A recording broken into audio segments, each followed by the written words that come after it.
ठीक है। Routine time के हिसाब से 3:30 हो चुके हैं। हाँ। तो हम शुरू करते हैं। जो नए मित्र आए हैं उनको बोल दूं कि हम तंत्र सूत्र के पहले पाठ को पढ़ना शुरू किया है, और ये इस प्रकार का बुक है। हिंदी पॉकेट बुक करके कंपनी है, उनकी हमने बुक्स को पढ़ना शुरू किया है, जो 5 भागों में आती है। पहले भाग का नाम है तांत्रिक शुद्धि का आधार, और इसमें हम भूमिका और पहला चैप्टर पूरा होने को आया है। अभी तक हमने देखा है कि आ, मतलब हमने जाना कि क्यों वो पिक्चर बनता है जिसके अंदर माँ पार्वती शिव की गोद में होती है।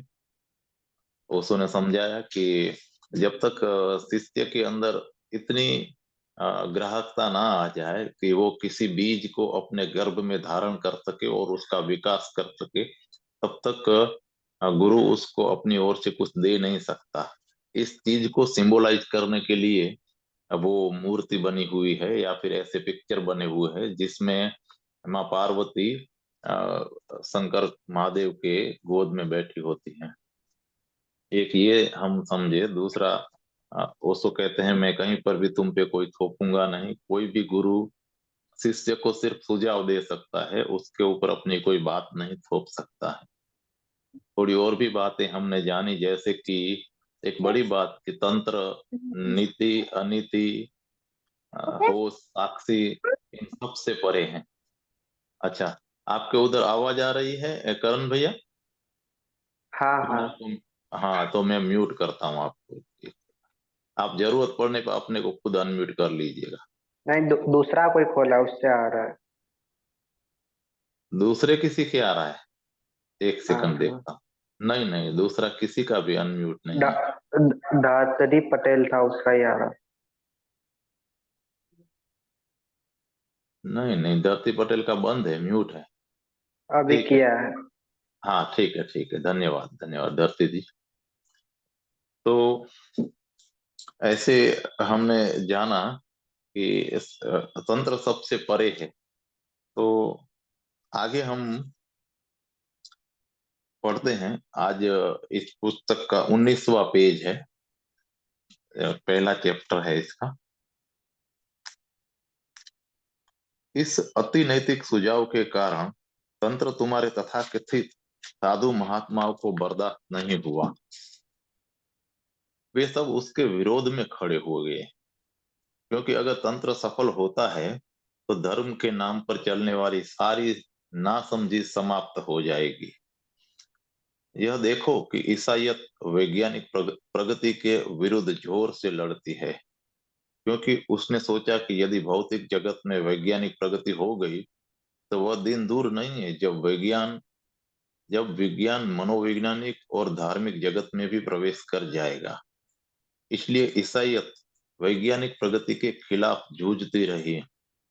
एक बार तुम जान गए कि विधियों के द्वारा तुम पदार्थ को बदल सकते हो, तो किसी दिन तुम यह भी जान ही लोगे कि विधियों के द्वारा मन को भी बदल सकते हो, क्योंकि मन सूक्ष्म पदार्थ के अतिरिक्त कुछ भी नहीं है। यही तंत्र की प्रस्तावना है कि मन सूक्ष्म पदार्थ के अतिरिक्त कुछ भी नहीं है, और यह बदला जा सकता है। और मन बदला कि संसार बदला, क्योंकि तुम मन के द्वारा ही देखते हो। जो संसार तुम देखते हो उसे वैसा एक विशेष मन के कारण देखते हो। मन को बदलो और तब देखोगे कि एक भिन्न संसार ही तुम्हारे सामने होगा। और जब अमन हो जाए, वह तंत्र का आत्यंतिक लक्ष्य है कि एक ऐसी अवस्था आए जहां मन ही न रहे। तब संसार को बिना माध्यम के देखो, और जब माध्यम ही नहीं रहा, तब तुम सत्य के बिल्कुल आमने सामने होते हो, क्योंकि अब तुम्हारे सत्य के बीच कोई भी नहीं रहा। तब कुछ भी विरूप विकृत नहीं किया जा सकता है। तंत्र कहता है कि उस अवस्था का नाम है भैरव, जब मन ही नहीं रहता, अमन की अवस्था। और तब पहली दफा तुम यथार्थतः उसको देखते हो जो है। जब तक मन है तुम अपना ही संसार रचे जाते हो, तुम उसे आरोपित प्रक्षेपित किए जाते हो। इसलिए पहले तो मन को बदलो और तब मन को अमन में बदलो। और ये 112 विधियां सभी लोगों को काम आ सकती है। हो सकता है कि कोई विशेष उपाय तुमको ठीक न पड़े, इसलिए शिव अनेक उपाय बताए चले जाते हैं। कोई एक विधि चुन लो जो तुम्हें जच जाए। और यह जानना कठिन नहीं है कि कौन सी विधि तुम्हें जचती है। हम यहाँ प्रत्येक विधि को समझने की कोशिश करेंगे और बताएंगे कि कैसे तुम अपने लिए वह विधि चुन लो जो कि तुम्हें और तुम्हारे मन को रूपांतरित कर दे। यह समझ यह बौद्धिक समझ बुनियादी तौर से जरूरी है, लेकिन यह अंत नहीं है। जिस विधि की भी चर्चा मैं यहाँ पे करूं, उसका प्रयोग करो। सच में यह है कि जब तुम अपनी सही विधि का प्रयोग करते हो, तब झट से उसका तार तुम्हारे किसी तार से लगकर बज उठता है। इसलिए मैं यहाँ रोज रोज विधियों की चर्चा किए जाऊंगा। तुम प्रयोग करना, बस उनसे खेलना, घर जाना और प्रयोग करना। और प्रयोग करते करते तुम अपनी विधि के पास पहुंचोगे तो वह तुम्हारे भीतर खट से बज उठेगी। वह तुम्हें घेर लेगी। तुम्हारे भीतर कुछ विस्फोट सा होगा और तुम जानोगे कि यह विधि मेरे लिए है। लेकिन प्रयास जरूरी है। और तुम चकित रह जाओगे कि किसी दिन एक विधि ने तुम्हें बस आच्छादित कर लिया है। इसलिए इधर मैं उनकी चर्चा किए जाऊंगा और उधर साथ ही साथ तुम उनके साथ खेलते जाना। मैं यहाँ खेलने शब्द का उपयोग करता हूँ क्योंकि तुम्हें बहुत गंभीर नहीं होना है। बस खेलना। और खेल खेल में ही तुम्हें कुछ जच जाएगा। जब जच जाए तब गंभीर हो जाना, तब उसमें गहरे उतर जाना, तीव्रता से, निष्ठा से, पूरी ऊर्जा के साथ, पूरे मन के साथ। लेकिन पहले उसके साथ खेलना। मैंने देखा है कि जब तुम खेलते हो तब तुम्हारा मन अधिक खुला रहता है। गंभीर होने पर वह खुला नहीं होता, बंद होता है।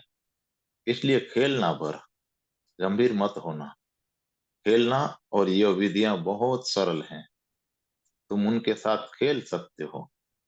एक विधि लो, उसके साथ 3 दिन खेलो।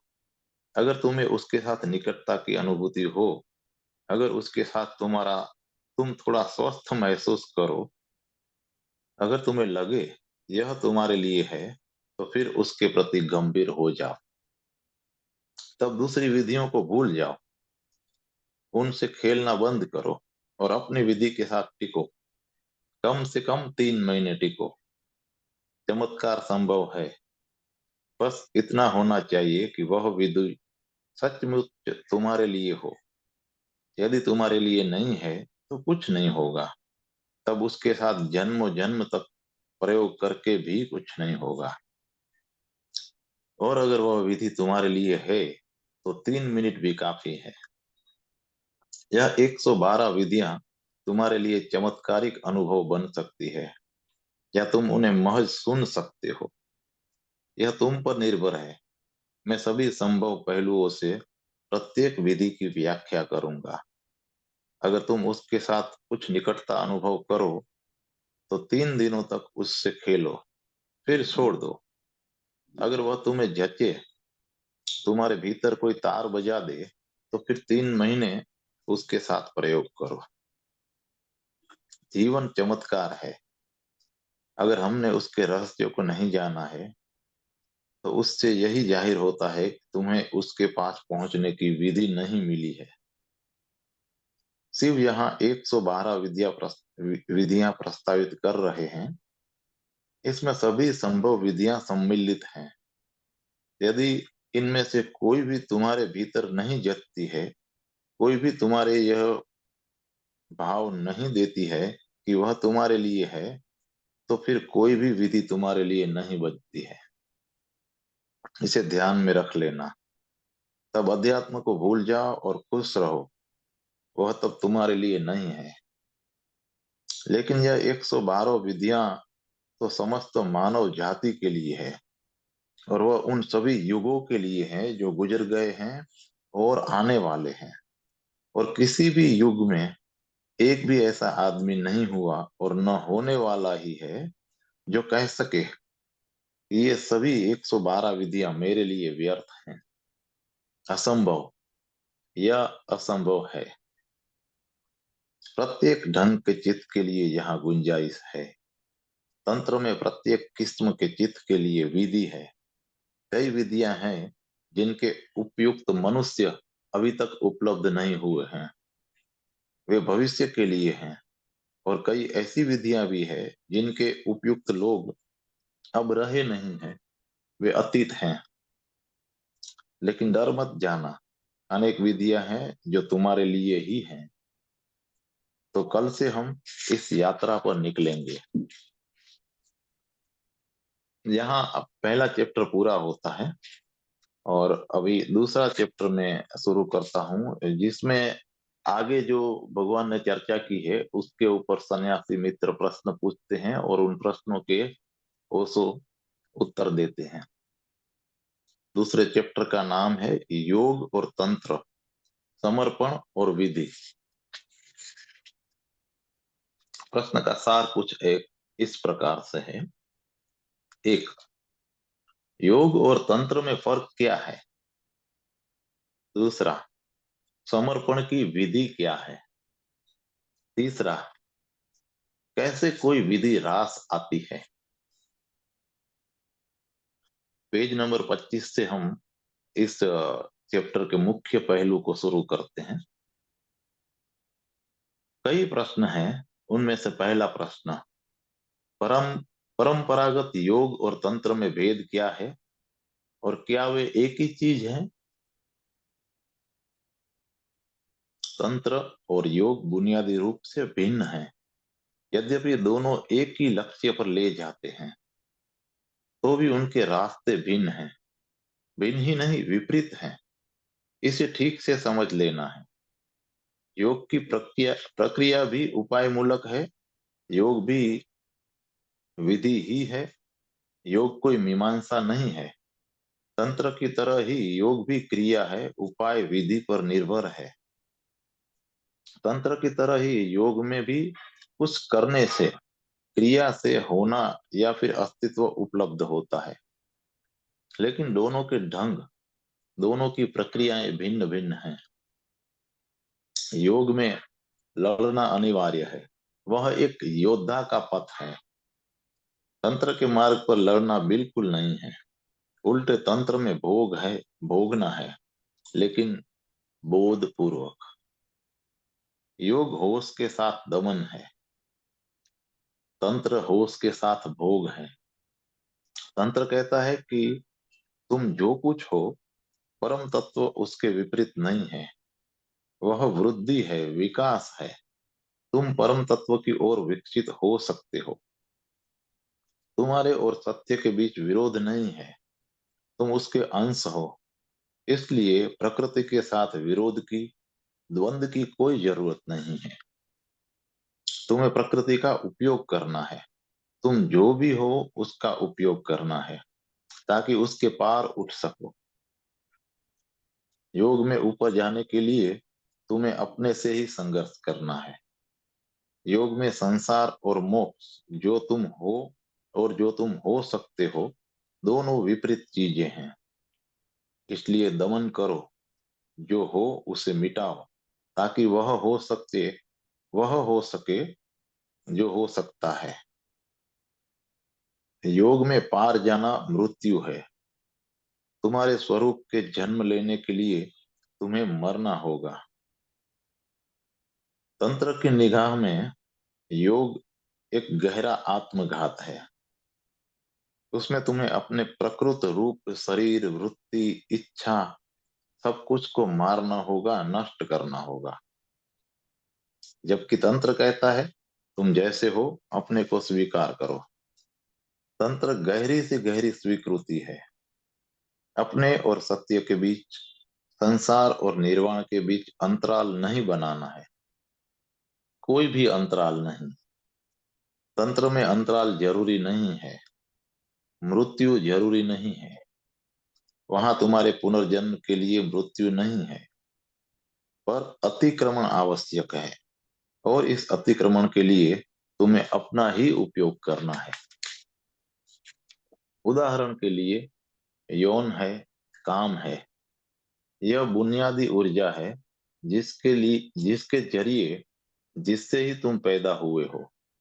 तुम्हारे अस्तित्व के, तुम्हारे शरीर के बुनियादी कोष कामजन्य है, वह कामुक है। यही कारण है कि मनुष्य का मन यौन के इर्द गिर्द घूमता है। योग में इस ऊर्जा से लड़ना अनिवार्य है। वहां लड़कर ही तुम अपने भीतर एक केंद्र को जन्म देते हो। जितना ही तुम लड़ते हो, उतना ही तुम दूसरे केंद्र पर एकत्रित होते हो, अखंड होते हो। तब यौन तुम्हारा केंद्र नहीं रह जाता है।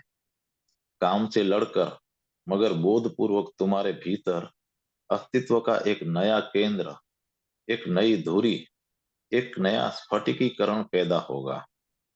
तब काम तुम्हारी ऊर्जा नहीं रह जाएगा। काम से लड़कर तुम अपनी ऊर्जा निर्मित करोगे। तब एक सर्वथा नई ऊर्जा, सर्वथा नया अस्तित्व केंद्र पैदा होगा। जबकि तंत्र में काम ऊर्जा का उपयोग करना है, उससे लड़ो मत, उसे रूपांतरित करो। शत्रुता की भाषा में मत सोचो, उससे मैत्री साधो। वह तुम्हारी ही ऊर्जा है। वह बुरी नहीं है, दुष्ट नहीं है। सब ऊर्जा तटस्थ है। उसे ही तुम्हारे अहित में लगाया जा सकता है। तुम उस ऊर्जा को अपना अवरोधक बना सकते हो। किसी मित्र का माइक ऑन है, प्लीज उसे आप बंद कर दीजिए। एक मिनट, मैं ही बंद कर देता हूँ। विजय कुमार जी, शैलेश जी।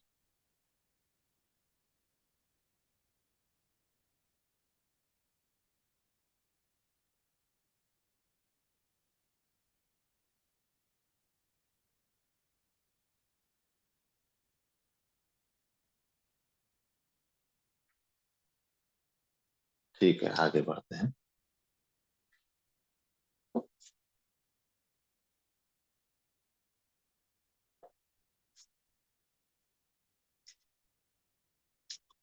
उसे ही तुम्हारे अहित में लगाया जा सकता है। तुम उस ऊर्जा को अपना अवरोधक बना सकते हो, और उसी ऊर्जा को अपनी सीढ़ी भी बना सकते हो। उपयोग की बात है। सही उपयोग करो तो वह मित्र है। गलत उपयोग से वही शत्रु हो जाती है। स्वयं में वह कोई भी नहीं है, न मित्र न शत्रु। साधारण आदमी यौन का, काम का जिस प्रकार से उपयोग करता है, काम उसका शत्रु बन जाता है। काम उसको विनष्ट करता है। काम से वह बस क्षीण बल होता है। योग विपरीत दृष्टि, साधारण चित्त के विपरीत दृष्टि अपनाता है। साधारण चित्त अपनी ही वासनाओं से विनष्ट होता है। इसलिए योग कहता है वासना छोड़ो, वासना शून्य बनो। जबकि तंत्र कहता है वासना के प्रति, कामना के प्रति जागो, उससे लड़ो मत। कामना में पूरी सजगता के साथ उतर जाओ। और जब तुम पूरे होश के साथ कामना में उतरते हो, तुम उसका अतिक्रमण कर जाते हो। तब तुम उसमें होते हो और उसमें नहीं होते। उसके भीतर, उसके भीतर से गुजर कर भी तुम उससे अछूते बने रहते हो। योग का आकर्षण है, प्रभाव है। क्योंकि योग साधारण चित्त के विपरीत है। इसलिए साधारण चित्त योग की भाषा समझता है। तुम्हें पता है कि काम कैसे तुम्हें विनष्ट करता है, कैसे तुम उसके अ, गिर्द कठपुतली की तरह नाचते हो। अपने अनुभव से तुम यह जानते हो, इसलिए योग जब लड़ने को कहता है तब तुम तुरंत उसकी भाषा को समझ जाते हो। योग का यही आकर्षण है। तंत्र आसानी से उस आकर्षण को नहीं पा सकता। ये बहुत कठिन लगता है कि कैसे कामना में उससे पराजित हुए बिना प्रवेश हो सकता है। चित्त भयभीत हो जाए, बात ही यह खतरनाक मालूम होती है। ऐसा नहीं कि यह खतरनाक है, तुम काम के संबंध में जो जानते हो उसके चलते तुम्हें यह खतरा नजर आता है। तुम अपने को जानते हो, तुम जानते हो कि तुम कैसे अपने को धोखा दे सकते हो। तुम भली भांति जानते हो कि तुम्हारा मन चालाक है। तुम कामना में, काम में, सब चीज में उतर सकते हो और अपने को धोखे में रख सकते हो कि पूरी होश के साथ उतर रहे हो। यही कारण है कि तुम्हें खतरा मालूम होता है। खतरा तंत्र में नहीं, तुम में है। और योग का आकर्षण भी तुम्हारे कारण है, तुम्हारे साधारण मन के कारण है। जिसने काम का दमन किया है, जो काम का भूखा है, जो कामांध है, साधारण मन काम के संबंध में स्वस्थ नहीं है। इसलिए योग का आकर्षण है। जब मनुष्यता कुछ बेहतर होगी, जब यौन स्वस्थ होगा, प्राकृत और सामान्य होगा, तब बात कुछ दूसरी होगी। हम प्राकृत, स्वाभाविक और सामान्य नहीं हैं। हम तो सर्वथा असामान्य, अस्वस्थ और विक्षिप्त हैं। लेकिन क्योंकि सभी लोग ऐसे ही हैं, इसलिए इसका बोध हमें नहीं होता। पागलपन ही इतना सामान्य है कि नहीं पागल होना यह असामान्य लागू पड़ता है। हमारे बीच बुद्ध असामान्य है, जीसस असामान्य है। वे हमें अन्यथा मालूम पड़ते हैं। यह हमारी सामान्यता का रोग है।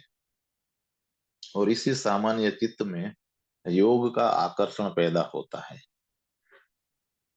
यदि तुम यौन को उसकी स्वाभाविकता में ग्रहण करो, यदि उसके आसपास पक्ष या विपक्ष का तत्व चिंतन नहीं खड़ा करो, यदि तुम उसे वैसे ही देखो जैसे अपने हाथ पांव को देखते हो, एक स्वाभाविक चीज की तरह उसे उसकी समग्रता में स्वीकार करो, तो फिर तंत्र का प्रभाव पैदा होगा। और तभी तंत्र बहुजन हिताय सिद्ध हो सकता है। और तंत्र के दिन आ रहे हैं। देर अबेर पहली बार सर्वसाधारण के बीच तंत्र का विस्फोट होने वाला है। क्योंकि पहली बार यौन को, काम को स्वाभाविक ढंग से ग्रहण करने की भूमि तैयार हुई है। और संभव है कि यह विस्फोट पश्चिम में शुरू हो, क्योंकि फ्रायड, जुंग और रेख ने वहां भूमि तैयार की हुई है। वे तंत्र के बारे में तो अनभिज्ञ थे, लेकिन अनजाने ही उन्होंने तंत्र के विकास के लिए पूरी बुनियादी भूमि तैयार कर दी है।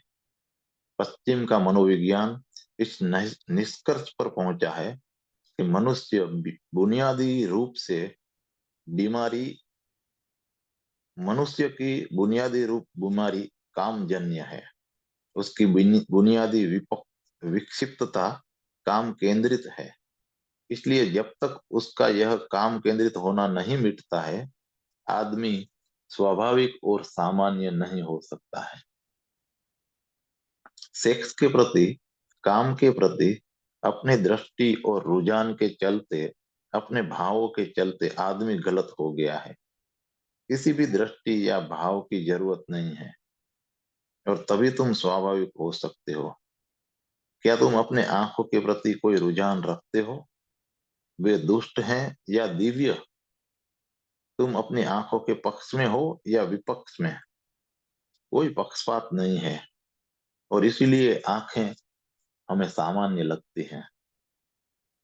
फिर कोई भाव ले लो, सोचो कि आंखें बुरी है, और तब उनसे देखना मुश्किल हो जाएगा। तब देखना वैसे ही समस्या मूलक हो जाएगा जैसे अभी यौन है और काम है। तब तुम देखना चाहोगे, देखने की इच्छा करोगे, देखने को व्यग्र भी होगे, और जब देख लोगे तब अपराधी अनुभव करोगे। देखने के बाद तुम्हें लगेगा कि कुछ भूल हो गई है, कुछ पाप हो गया, और तब तुम अपने देखने के यंत्र को, आंखों को ही नष्ट करना चाहोगे। और फिर जितना ही उन्हें नष्ट करना चाहोगे, उतना ही आंख केंद्रित होते जाओगे, और एक अनर्गल सिलसिला शुरू होगा। तुम ज्यादा से ज्यादा देखना भी चाहोगे, और साथ ही साथ ज्यादा से ज्यादा अपराधी भी अनुभव करोगे। काम केंद्र के साथ यही दुर्घटना घटी है। तंत्र कहता है तुम जो भी हो उसे स्वीकार करो। तंत्र का यह मूल स्वर है, समग्र स्वीकार। और समग्र स्वीकार के जरिए ही तुम विकास कर सकते हो। तब जो भी ऊर्जा तुम्हारे पास है उसका उपयोग करो। पर उसका उपयोग करोगे कैसे? पहले उन्हें स्वीकारो, फिर खोजो, जानो कि यह ऊर्जा क्या है, यह तत्व क्या है, यह यौन क्या है। हम उससे परिचित नहीं हैं। हम यौन के बारे में बहुत कुछ जानते हैं जो दूसरे ने हमें सिखाया है। ये उधार ज्ञान है।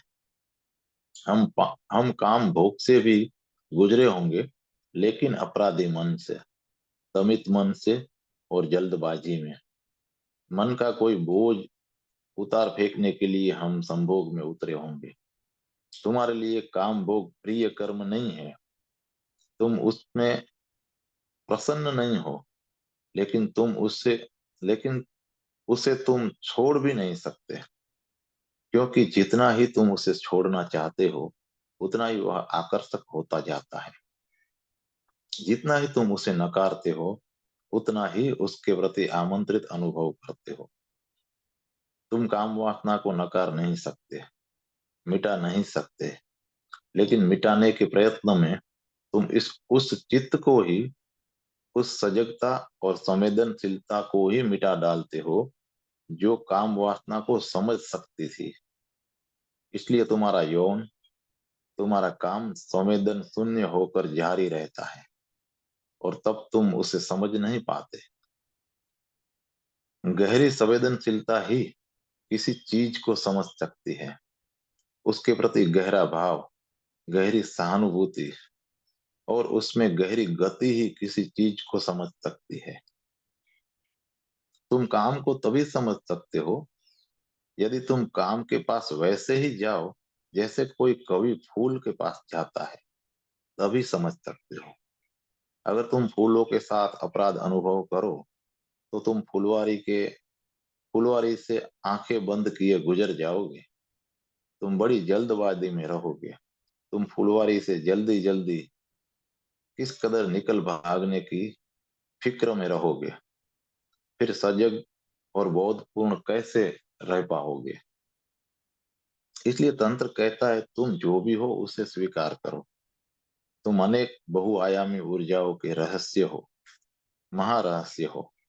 उसे स्वीकार करो, और प्रत्येक ऊर्जा के साथ गहरी संवेदना और सजगता से, प्रेम और बोध के साथ यात्रा करो।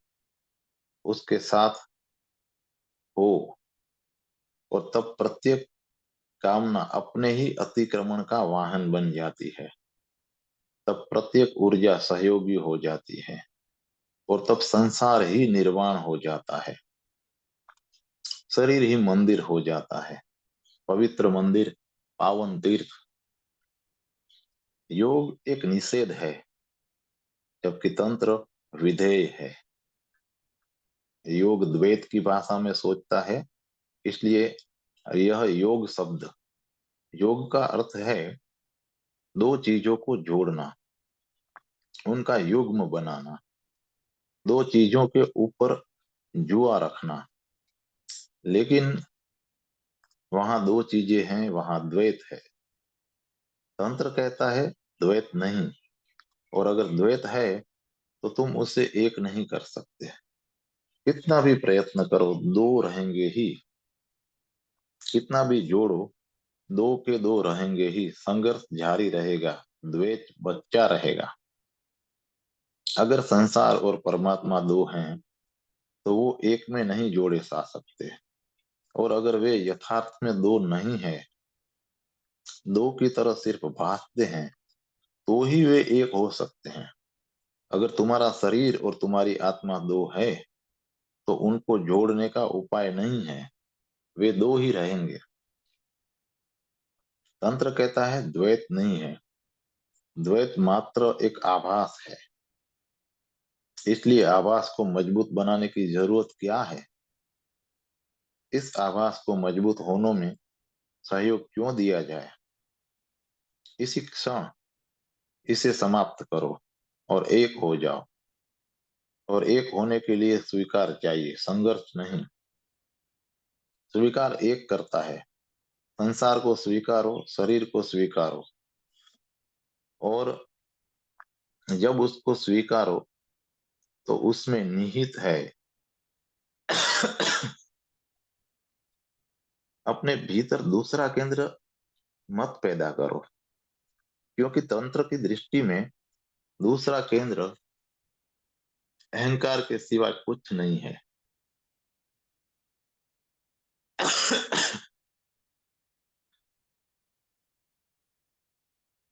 याद रहे, तंत्र की नजर में वह अहंकार ही है। इसलिए अहंकार को मत खड़ा करो, सिर्फ बोध रखो कि तुम क्या हो। और अगर लड़ोगे तो अहंकार वहां होगा ही। इसलिए योगी खोजना मुश्किल है जो अहंकारी ना हो, सच में मुश्किल है। योगी निरअहंकारिता की बातें किया जा सकता है, लेकिन वे निरंकारी नहीं हो सकता। उनकी पद्धति ही अहंकार का सृजन करती है, और संघर्ष वह पद्धति है, वह प्रक्रिया है। अगर लड़ोगे तो निश्चय ही अहंकार को पैदा करोगे। जितना तुम लड़ोगे उतना अहंकार बलवान होगा, और अगर तुम संघर्ष में जीत गए तो तुम्हारा अहंकार परम हो जाएगा। तंत्र कहता है कोई संघर्ष नहीं, और तब अहंकार की संभावना ही नहीं है।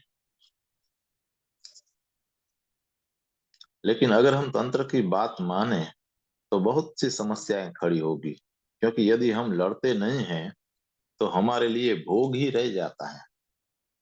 हमारे लिए संघर्ष नहीं का एक ही मतलब होता है, और वह है भोग। और तब हम डर जाते हैं। जन्मों जन्मों हम भोग में डूबे रहे और कहीं नहीं पहुंचे। लेकिन जो हमारा भोग है वही तंत्र का भोग नहीं है। तंत्र कहता है भोगो, लेकिन होश के साथ। अगर तुम क्रोधित होते हो तो तंत्र यह नहीं कहता है कि क्रोध मत करो। वो कहेगा कि पूरे दिल से क्रोध करो, लेकिन साथ साथ उसके प्रति सजग भी रहो। तंत्र क्रोध के खिलाफ नहीं है। तंत्र आध्यात्मिक नींद, आध्यात्मिक मूर्छा के खिलाफ है। होश रखो और क्रोध करो। और तंत्र का यही गुह्य रहस्य है कि अगर तुम होश पूर्ण रहे तो क्रोध रूपांतरित हो जाता है। क्रोध करुणा बन जाता है। तो तंत्र के अनुसार क्रोध तुम्हारा शत्रु नहीं है। क्रोध बीज स्वरूप में करुणा है। क्रोध की ऊर्जा ही करुणा बन जाती है। और अगर तुम उससे लड़ते हो तो करुणा की संभावना नहीं रह जाती। तो अगर तुम दमन में सफल हुए तो मृत हो जाओगे। दमन के कारण क्रोध तो नहीं रहेगा, लेकिन उसी कारण करुणा भी जाती रहेगी, क्योंकि क्रोध ही करुणा बनता है। उसी तरह काम के दमन में अगर तुम सफल हुए, जो कि असंभव है, तो काम नहीं रहेगा, लेकिन उसके साथ ही प्रेम भी नहीं रहेगा, क्योंकि काम के मरने पर वह ऊर्जा ही कहाँ बची जो प्रेम में विकसित होती है। तुम काम रहित तो हो जाओगे, पर साथ ही साथ प्रेम रहित भी हो जाओगे। और तब सारा खेल ही खत्म हो गया, क्योंकि प्रेम के बिना भगवत्ता कहाँ है और प्रेम के बिना मुक्ति कहाँ है। तंत्र का कहना है इन्हीं ऊर्जाओं को रूपांतरित करना। इसी बात को दूसरे ढंग से भी कहा जा सकता है, यदि तुम संसार के विरुद्ध हो तो निर्वाण संभव नहीं है, क्योंकि संसार को ही तो निर्वाण में रूपांतरित करना है। तब तुम बुनियादी शक्तियों के खिलाफ हो, उन्हीं शक्ति उन्हीं शक्तियों के जो कि स्रोत हैं। इसलिए तंत्र की कीमिया कहती है कि लड़ो मत, तुम्हें जो भी शक्तियां मिली हैं उनके साथ मैत्रीपूर्ण बनो, तुम उनका स्वागत करो। इस बात के लिए कृतज्ञ अनुभव करो कि तुम्हें क्रोध मिला है, तुम्हें काम वासना मिली है, कि तुम्हें लोभ मिला है। कृतज्ञ अनुभव करो, क्योंकि वे ही अप्रगट स्रोत हैं, उद्गम हैं, और उन्हें रूपांतरित किया जा सकता है। और काम रूपांतरित हो तो वही प्रेम बन जाता है। काम का जहर मिट जाता है, उसकी कुरूपता जाती रहती है। बीज कुरूप है, लेकिन वही बीज जब जीवंत होता है तो अंकुर और फूलों में रूपांतरित हो जाता है, और तब उसमें सौंदर्य है। बीज को फेंको मत, क्योंकि जब तुम उसके साथ क्योंकि तब तुम उसके साथ फूल भी फेंक रहे हो। फूल अभी प्रकट नहीं है कि तुम उन्हें देख सको, वे अप्रगट हैं, लेकिन हैं। बीज का उपयोग करो कि तुम उसके फूल को प्राप्त कर सको। इसलिए पहले स्वीकृति, संवेदनशील स्वीकृति और बोध, और तब भोग की इजाजत। एक और बात, यह हैरानी की बात है, लेकिन तंत्र की वह गहरी से गहरी खोज है, और वह यह है कि जिस किसी भी चीज को तुम अपना दुश्मन मान लेते हो, चाहे वह लोभ हो या क्रोध हो, काम हो, कुछ भी हो, वह तुम्हारे मानने से ही दुश्मन हो जाती है। इसलिए उसे परमात्मा का वरदान मानो और उसके पास कृतज्ञ हृदय से पहुंचो। उदाहरण के लिए, तंत्र ने काम ऊर्जा के रूपांतरण के लिए अनेक विधियां खोज निकाली हैं। संभोग में ऐसे जाओ जैसे कि तुम भगवान के मंदिर में जा रहे हो। काम कृत्य को ऐसे लो जैसे कि वह प्रार्थना हो, ध्यान हो, उसी उसकी पवित्रता को अनुभव करो। यही कारण है कि खजुराहो, पुरी और कोणार्क के मंदिरों में मैथुन की मूर्तियां अंकित हैं। मंदिर की दीवारों पर संभोग के चित्र बेतुके लगते हैं, खासकर ईसाइयत, इस्लाम और जैन धर्म की आंखों में। उनके मनों में ही यह बात नहीं अटती है कि मैथुन के चित्रों से मंदिर का क्या संबंध हो सकता है। खजुराहो के मंदिरों की बाहरी दीवारों पर संभोग की, मैथुन की हर संभव मुद्रा पत्थर में अंकित है। क्यों? मंदिर में उनका क्या स्थान है? हमारे मनों में यह बात नहीं समा पाती। ईसाइयत एक ऐसे चर्च की कल्पना नहीं कर सकती है जिसमें खजुराहो जैसे चित्र खुदे हों। असंभव। आधुनिक हिंदू भी इस बात के लिए अपने को अपराधी अनुभव करते हैं। उसका कारण है कि आधुनिक हिंदुओं का मानस ईसाइयत के द्वारा निर्मित हुआ है। वे हिंदू ईसाई हैं, इसलिए वे और भी बदतर हैं। ईसाई होना तो ठीक है, लेकिन हिंदू ईसाई होना बहुत अजीब और बहुत बेहुदा लगता है। वे अपराधी अनुभव करते हैं। एक हिंदू नेता पुरुषोत्तम दास एक हिंदू नेता पुरुषोत्तम दास टंडन ने तो यहाँ तक कहा कि इन मंदिरों को ध्वस्त कर देना चाहिए, वे हमारे नहीं हैं। सच ही, वे हमारे नहीं मालूम पड़ते, क्योंकि बहुत समय से, सदियों से तंत्र हमारे हृदयों से निर्वासित रहा है। तंत्र हमारी मुख्य धारा नहीं रहा, योग मुख्य धारा रहा है।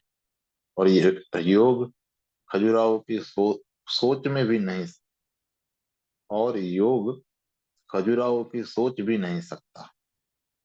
और यही कारण है कि उनके नष्ट किए जाने की मांग होती है। तंत्र कहता है मैथुन के पास ऐसे जाओ कि जैसे पवित्र मंदिर के पास जा रहे हो। यही कारण है कि उसके पवित्र मंदिरों में मैथुन के चित्र अंकित हैं। उन्होंने कहा है कि मैथुन में ऐसे उतरो जैसे मंदिर में प्रवेश करते हो। जब यहाँ मंदिर में प्रवेश करते हो तो मंदिर में मैथुन इसलिए है कि तुम्हारे मन में दोनों संबंधित हो जाए, दोनों की संगति बैठ जाए, और तब तुम अनुभव कर सकते हो कि संसार और निर्वाण दोनों विरोधी तत्व नहीं है, वरन एक है। वे एक दूसरे के शत्रु नहीं है।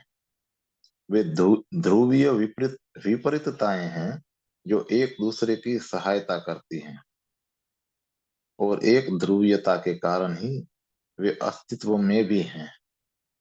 अगर यह ध्रुवीयता नष्ट हो जाए तो संसार ही नष्ट हो जाएगा। इसलिए अगर गहरी एकता को देखो जो सभी चीजों के इसलिए उस गहरी एकता को देखो जो सभी चीजों के भीतर समाई है। केवल ध्रुवीय बिंदुओं को मत सोचो, उस आंतरिक धारा को भी देखो जो सबको एक करती है। तंत्र के लिए सब कुछ पवित्र है, कुछ भी अपवित्र नहीं। इसे इस भांति देखने की कोशिश करो। एक धार्मिक आदमी के लिए सब कुछ अपवित्र है, तथाकथित धार्मिक आदमी के लिए कुछ चीजें पवित्र हैं और कुछ चीजें अपवित्र, और तंत्र के लिए सब कुछ पवित्र है। कुछ समय पूर्व एक ईसाई पादरी मेरे पास आया। उसने कहा कि ईश्वर ने संसार को बनाया है। मैंने उससे पूछा कि पाप को किसने बनाया है। उसने उत्तर दिया कि शैतान ने पाप को पैदा किया। तब मैंने पूछा, और शैतान को किसने बनाया? और पादरी अड़चन में पड़ गया और उसने कहा, शैतान को तो ईश्वर ने ही बनाया। अब शैतान पाप को पैदा करता है और परमात्मा शैतान को। तब असली पापी कौन है, शैतान या परमात्मा? लेकिन द्वैतवादी धारणा सदा ऐसी ही अनर्गल बातों पर पहुंचती है और दूसरों को भी पहुंचाती है। तंत्र के लिए ईश्वर और शैतान दो नहीं है।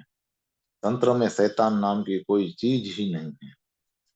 तंत्र में सब कुछ भगवत है, सब कुछ पवित्र है, और यही सही दृष्टिकोण और सबसे गहरा दृष्टिकोण मालूम पड़ता है।